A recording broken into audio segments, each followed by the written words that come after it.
በዛሬ ቪዲዮአችን እንዴት አድርገን ከፈንዲንግ ፒፕስ ላይ የፈንድድ አካውንቶችን መግዛት እንደምንችል የማሳያችሁ ይሆናል ማለት ነው። ፈንዲንግ ፒፕስን የመረጥኩበት ምክንያት እኔ ከዚህ በፊት እዚህ ፕሮፊርም ላይ አካውንት ገዝቼ በስነ ስርዓት ትሬድ አድርጌ ተከታታይ ፔይአውቶችን ማውጣት ስለቻልኩኝ እና ፔይአውቶቹን በስነ ስርዓት ሲሰጡኝ ስለነበረ ታማኝና ትክክለኛ ፕሮፊርም መሆናቸውን ስላረጋገጥኩኝ ነው። እና እዚህ ፕሮፊርም ላይ አካውንትን ለመግዛት መጀመሪያ fundingpips.com ወይ ደግሞ ዲስክሪፕሽን ቦክስ ላይ ሊንካቸውን አስቀምጥላችኋለሁ። እሱ ሊንክ ተጠቅማችሁ ወደዚህ ሳይት ትመጣላችሁ። ከዛም በኋላ እዚህ ጋር ፊት ለፊት ባይ ኢቫሉዌሽን የሚል አለ። እሱን ትጫናላችሁ ማለት ነው። ከዛም ቀጥታ ወደዚህኛው ፔጅ ይልካችኋል ማለት ነው። እዚህ ጋር እናንተ ከዚህ በፊት አካውንት ካልከፍታችሁ ከስር ክሬት ዩር አካውንት የሚል አለ። እሱን ትጫናላችሁ ማለት ነው። ከዛም በኋላ የመጀመሪያው መስመር ላይ የእናንተን ስም ታስገባላችሁ። ሁለተኛው ላስት ኔም ላይ ደግሞ የአባታችሁን ስም ታስገባላችሁ ማለት ነው። እሱን ካስገባችሁ በኋላ ሶስተኛ ላይ ታይትል ነው የሚጠይቃችሁ። እዚህ ጋር ሚስተር ሚስ ፓስፖርታችሁ ላይ በሚለው አይነት ማለት ነው። እሱን ታስገባላችሁ። ደግሞ እዚህ ጋር ደግሞ የተወለዳችሁበትን ቀን ትክክለኛውን ቀን ነው ማስገባት ያለባችሁ። ወሩንም ቀኑንም ሶስቱንም አንድ ላይ ታስገባላችሁ ማለት ነው። እዚህ ጋር የምትኖሩበትን ሀገር ታስገባላችሁ። እኔ ኢትዮጵያ ስላለው ኢትዮጵያ ብዬ ጽፌ ሰርች አደርጋለሁ ማለት ነው። እዚህ ጋር ደግሞ አራተኛ ላይ ኢሜይላችሁን ታስገባላችሁ፣ የምትጠቀሙትን ኢሜይል። እዚህ ጋር ደግሞ ፎን ነምበር ይጠይቃችኋል፣ ስልክ ቁጥራችሁን +251 ከሆነ ካንትሪ ኮድ መጀመሪያ ካንትሪ ኮድ ነው የምትመርጡት። ኢትዮጵያ የሚል ወደ ታች ወርዳችሁ ወይ ደግሞ ሰርች አድርጋችሁ ስትጽፉለት 251 ብሎ ራሱ አውቶማቲክ ያስቀምጥላችኋል።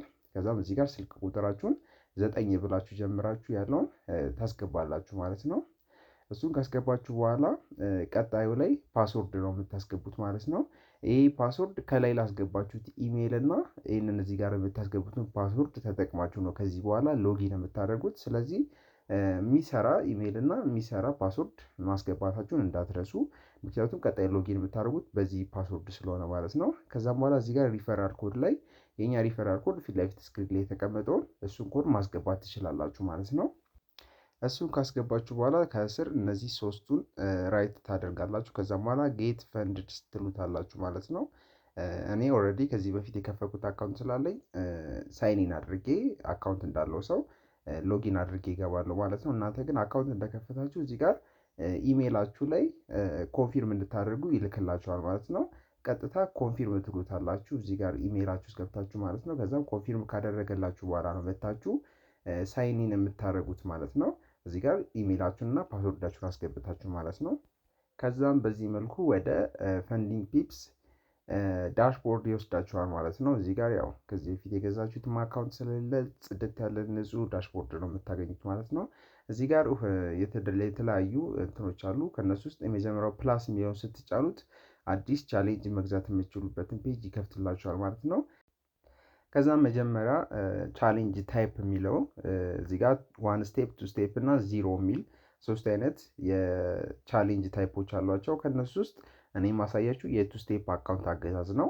እናንተም ጀማሪ ከሆናችሁ 2 ስቴፕ አካውንት መግዛት የተሻለ ነው ለእናንተ የሚሆነው ማለት ነው።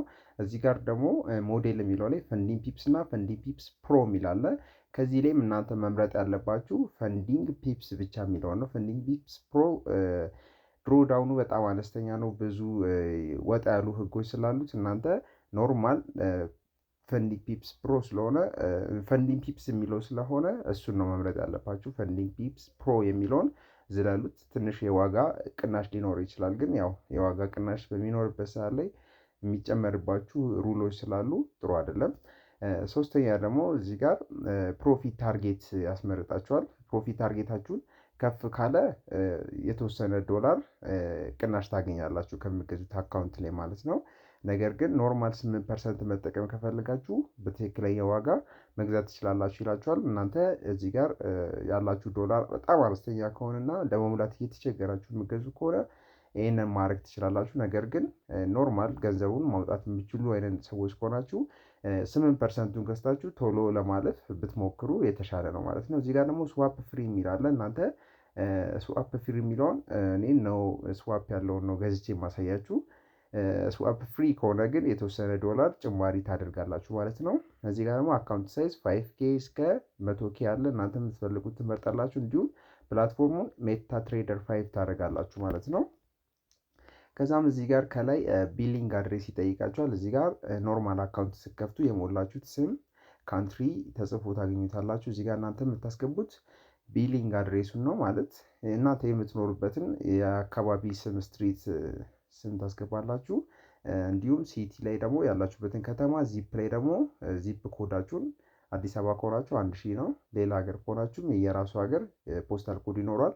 እሱን ታስገባላችሁ ማለት ነው። እዚህ ጋር ደግሞ ኩፖን ኮድ የሚል አለ።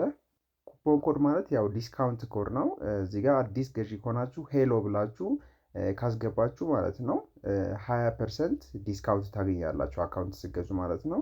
$36 የነበረው አካውንት ወደ $28.8 ዝቅ ይልላችኋል ማለት ነው። ሶ አዲስ ፈንዲንግ ፒፕስ አካውንት ገዢ ከሆናችሁ ሄሎ ሚሊዮን ኮድ መጠቀማችሁ እንዳትረሱ ማለት ነው። እሱን ታስገባላችሁ። እሱን ካስገባችሁ በኋላ ቀጥታ ኢንፎርሜሽናችሁን አንዴ ደብል ቼክ ታደርጋላችሁ። ቱ ስቴፕ ነው የመረጥኩት። ፈንዲንግ ፒፕስ ኖርማል ነው የመረጥኩት። ፕሮፊት ታርጌቱ ደግሞ 8% ነው። ስዋፕ ፊ ኖ ነው። እንዲሁም አካውንቱ 5K ነው። ትሬዲንግ ፕላትፎርሙ ሜታ ትሬደር 5 ነው። እዚህ ጋር ማች ትሬደር እና ሲ ትሬደር ተጨማሪ ያሉ። እኔ የምፈልገው ሜታ ትሬደር 5 ስለሆነ እሱን እመርጥለታለሁ ማለት ነው። እናንተ የምትፈልጉትን ኢንፎርሜሽን ትክክል እንደሆነ ካረጋገጣችሁ በኋላ እዚህ ጋር ተመልሳችሁ ቢሊንግ አድሬሳችሁን ቼክ ታደርጋላችሁ። በኋላ ቬሪፊኬሽን ከፓስፖርት ጋር ተመሳሳይነት ስለሚፈልጉ ስማችሁ ተመሳሳይ ከእናንተ ጋር ትክክለኛ ወይ ደግሞ ፓስፖርቱን የምትጠቀሙት ሰው ጋር ተመሳሳይ እንደሆነ ማረጋገጥ መቻል አለባችሁ። ከዛም እዚህ ጋር ይህንን አግሪ ታደርጉና ቼክ ካደረጋችሁ በኋላ ኮንቲኒው ቱ ፔመንት ስትሉት ወደ ፔመንት መፈጸሚያው ፔጅ ይወስዳችኋል ማለት ነው። እና ፔመንት ለመፈጸም የተለያዩ አይነት አማራጮች አሉ ማለት ነው። ከነሱም አማራጮች ውስጥ አንደኛው ክሪፕቶ ሲሆን ሁለተኛ ደግሞ ዴቢት ወይ ደግሞ ክሬዲት ካርድ የሚለው ነው። እና ወይ ደግሞ ቪዛ ካርድ ምናምን ካላችሁ ይህን ዴቢት ወይ ክሬዲት ካርድ የሚለውን መርጣችሁ እዚህ ጋር የእናንተን የቪዛ ካርድ ዲቴይል ማስገባት ትችላላችሁ። እሱ ካልሆነ ደግሞ በክሪፕቶ ቀጥታ መክፈል ትችላላችሁ። እኔ ግን ለአሁን እንዴት ባይቢት ማስተር ካርድን ተጠቅመን መክፈል እንደምንችል የማሳያችሁ ይሆናል ማለት ነው። ኦኬ ባይቢት አካውንታችሁ ላይ ከገባችሁ በኋላ እዚህ ጋር አሴት ላይ ያው ባላንሳችሁ መጀመሪያ ቼክ ታደርጋላችሁ። መክፈል ያለብን $28.8 ስለሆነ ባይቢት ማስተር ካርዳችሁ ላይ $28.8 ያስፈልጋል ማለት ነው። ሶ እሱን ባላንስ አካውንታችሁ ላይ ካገኛችሁ በኋላ ማይ ካርድ የሚል ውስጥ ትገባላችሁ። ከዛም በኋላ ወደ ታች ያለውን ቀስት ነክታችሁ የካርድ ዲቴይላችሁን ኮፒ አድርጋችሁ ያው ፔመንት ቦታው ላይ ማስገባት ነው። ቁጥሩ ላይ ቁጥሩን ሙሉ ስማችሁን የምታስገቡበት ቦታ ላይ ሙሉ ስማችሁን፣ ሲቪቪም እንደዛው ኤክስፓየር ዴቱን አንድ ላይ ሙሉ ሁሉንም ዳታ ስታስገቡ ቀጥታ ፔመንቱ ፕሮሰስ ማድረግ ይጀምራል ማለት ነው። ከዛም በኋላ ወደ ባይቢታችሁ ኮንፊርሜሽን ይልካል። ባይቢታችሁ ላይ ትመለሱና እዚህ ጋር የእናንተን ፓስወርድ ወይ ደግሞ አሻራችሁን ይጠይቃችኋል። እሱን ስታስገቡለት ቀጥታ ፔመንቱን ኮንፊርም ያደርጋል። ከባይቢታችሁ ላይ ተቆራጭ ተደርጎ ወደ ፈንዲንግ ፒፕስ ክፍያው ይላካል ማለት ነው። በዚህ መልኩ በባይቢት ማስተር ካርድ ተጠቅማችሁ የፈንዲንግ ፒፕስ አካውንት መግዛት ትችላላችሁ ማለት ነው። እና ወዲያውኑን አካውንት ዲቴይል በኢሜይል ይደርሳችኋል። እንዲሁም እዚሁ የፈንዲንግ ፒፕስ ዳሽቦርድ ላይ መታችሁ የአካውንት ዲቴይላችሁ ማግኘት ትችላላችሁ። እዚህ ጋር በግራ በኩል ካሉት ውስጥ ሁለተኛ ላይ የሻንጣ ምልክት አለ። እሱን ስትጫኑ ቀጥታ ያላችሁን አካውንት ይዘረዝርላችኋል ማለት ነው። እዚህ ጋር ኦልሬዲ አሁን ገና ስለሆነ የገዛሁት ሪፍሬሽ ማድረግ ይፈልጋል ማለት ነው። ትንሽ እንጠብቋለን እዚህ ጋር አካውንታችን እስከሚለቁልን ድረስ ማለት ነው። እና በኢሜይልም ይላክላችኋል አካውንት ዲቴይሉ ማለት ነው። እሱን ዲቴይል ቀጥታ ወደ MT5 ወይ ደግሞ ሜታ ትሬደር 5 ላይ ያንን አካውንት ዲቴይል ታስገባላችሁ ማለት ነው። እሱን አካውንት ዲቴይል እንዳስገባችሁ ቀጥታ ትሬድ መጀመር ትችላላችሁ ማለት ነው። ሶ እሱን እንዴት ማድረግ እንደምትችሉ አሁን የማሳያችሁ ይሆናል ማለት ነው። ኦኬ ካልመጣላችሁ ሪፍሬሽ አድርጉት። ኦኬ የሆነ ሪፍሬሽ አድርገው እዚህ ጋር አካውንቱን አምጥቶልኛል ኒው ይላል ማለት ነው። እሱ ውስጥ ትገባላችሁ። እሱ ውስጥ ከገባችሁ በኋላ ከላይ ክሬዴንሻል የሚል አለ። ክሬዴንሻል የሚለውን ትጫኑና ቀጥታ የአካውንቱን ዲቴይል ማግኘት ትችላላችሁ። እዚህ ጋር ያው ንጹህ ምንም ትሬድ ያልተደረገበት አካውንት ነው። እዚህ ጋር ክሬዴንሻል ውስጥ ገብተን የአካውንቱን ዲቴይሎች እንወስዳለን ማለት ነው። ከነዚህ ውስጥ እኛ የሚያስፈልገን የመጀመሪያው ሰርቨር የሚለው ነው። ሰርቨሩ ፈንዲንግ ፒፕስ ቱ ሲሙሌሽን የሚል ነው። እሱን ኮፒ እናደርግና ቀጥታ ሜታ ትሬደር 5 ላይ እንሄዳለን። ከዛም በኋላ እዚህ ጋር በግራ በኩል ከላይ ማኔጅ አካውንት የሚል አለ። እሱን ነክተን ቀጥታ አድ ብሮከር ላይ ፋይንድ ብሮከር የሚለው ላይ ፔስት እናደርጓለን። ኮፒ ያደረግነው ማለት ነው። ቀጥታ ፈንዲንግ ፒፕስ ኮርፕ 2 የሚል ይመጣልናል ማለት ነው። እሱን እንጫንና እሱን ከከፈትን በኋላ ወደኋላ ተመልሰን ወደ ፈንዲንግ ፒፕስ ዳሽቦርድ ክሬዴንሻሉን እዚህ ጋር አካውንት የሚል አለ። አካውንት ነምበሩን ኮፒ እናደርጋለን። ከዛ በኋላ ወደ ኤምቲ5 ተመልሰን ሎጊን ላይ ያንን ኮፒ ያደረግነውን ፔስት እናደርጋለን። እንደገና አሁንም ተመልሰን ወደ ፈንዲንግ ፒፕስ እንሄድና ፓስወርዱን እዚህ ጋር ኮፒ እናደርጋለን ማለት ነው። እሱን ኮፒ ካደረግን በኋላ ተመልሰን ወደ ሜታ ትሬደር 5 ሄደን ያንን ኮፒ ያደረግነውን ፔስት እናደርጋለን ማለት ነው።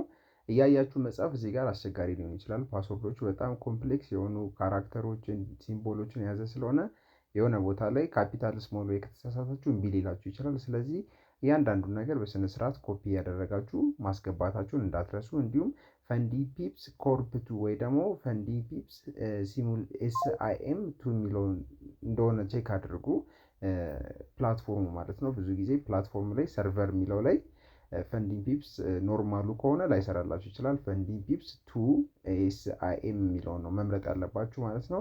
እሱን ቼክ ካደረጋችሁ በኋላ ሎጊን ትሉታላችሁ። ቀጥታ ይከፍትላችኋል። በእንደዚህ አይነት በዚህ መሰረት ንጹህ የፈንዲንግ ፒፕስ 5K አካውንት ገዝታችሁ ወደ አካውንታችሁ አድ አድርጋችሁ መጠቀም ትችላላችሁ ማለት ነው። ለዛሬ ያቀረብንላችሁ ቪዲዮ ይህን ይመስል ነበረ። በቀጣይ ቪዲዮ ደግሞ እንዴት አድርገን ፈንዲንግ ፒፕስ ላይ የሰራናቸውን ፕሮፊቶች ዊዝድሮ ማድረግ የምንችለው የሚለውን ቪዲዮ ይዤላችሁ መመጣ ይሆናል። ይመቻችሁ።